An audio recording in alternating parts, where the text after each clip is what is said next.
My name is Amber Finkelstein, and I am a representative for Guerrilla Games. I do demoing for them at conventions.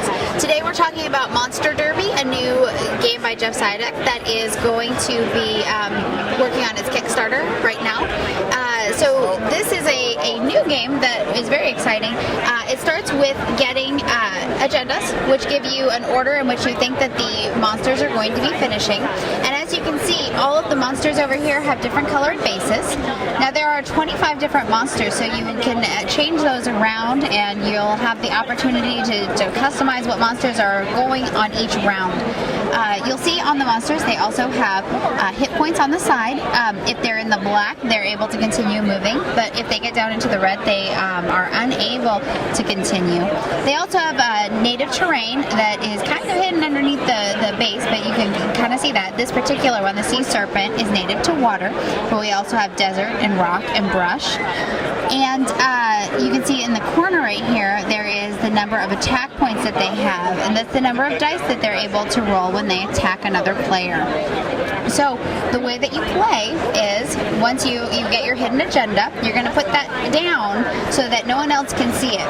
And each person is going to roll the dice. So I have a movement of 4. So what I want to do, since that's a pretty good number, is think about what players do I want to finish well. So I'm going to take a look at my card, and I can see that red, yellow, and brown are my top 3. So I really want to get them across first.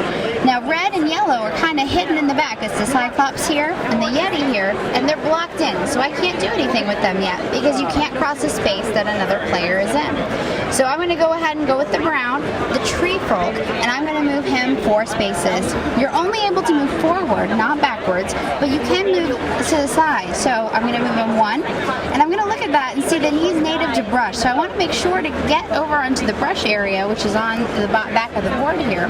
So I'm going to go ahead and move that 1 more, so that's 2. And then I'm going to go 3, 4, because this is desert right here. He is not very good in the desert, which means that it's going to take him a little longer to cross that space, so that counts for 2.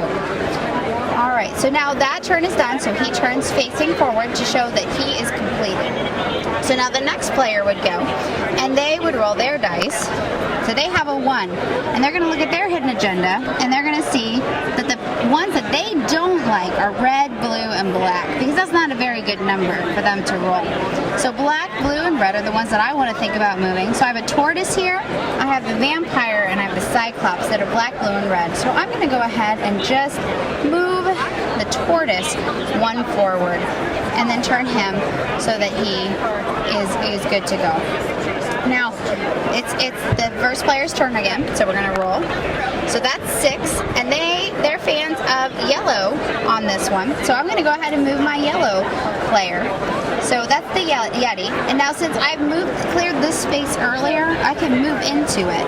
That gives me a little more space there. Now I'm going to look at my card again because I'm really near a lot of other players.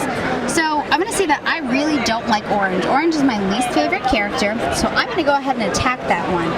So I'm going to take a look at my Yeti, and I see that I have 4 attack points on that. So what I'm going to do is grab 4 of the dice,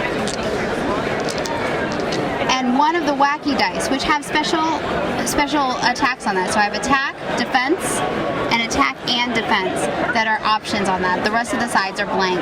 So I'm going to roll all of these,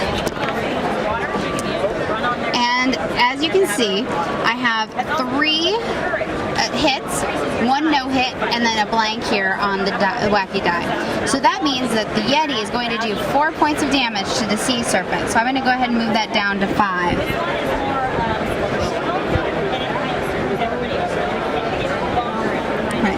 So he is 1 point away from not being able to move at all because he's stunned. So he's okay right now though. So this means that I can continue my move with the Yeti. So 1, 2, that's my second move. And he is native to the rocks, so that's good to know. 3, 4, 5, and since I need 2 to go further, I can't go any further than that. So we're going to go ahead and turn him so that we can see that he has taken his turn. Now, just as a little bit of information, the wacky die gives you extra powers as you're attacking. So in this case, if I had gotten the attack the sword on that, the Yeti would have been able to swat at the other player, which moves him forward a certain number of spaces. The defense gives the defense attack to the sea serpent, so he would have been able to counter-strike and attack the Yeti back if he had gotten that one. And if we'd gotten both the attack and the defense, and then both would have occurred, the Yeti would have swatted the sea serpent, and the sea serpent would have been able to counter-strike. So that kind of gives you an overview of how the game is played. There are different characters that are native to all the different soils. Again, there are 25 different monsters that you can play with, and it's on Kickstarter right now, and we hope that you are willing to give us a look and help fund this amazing game.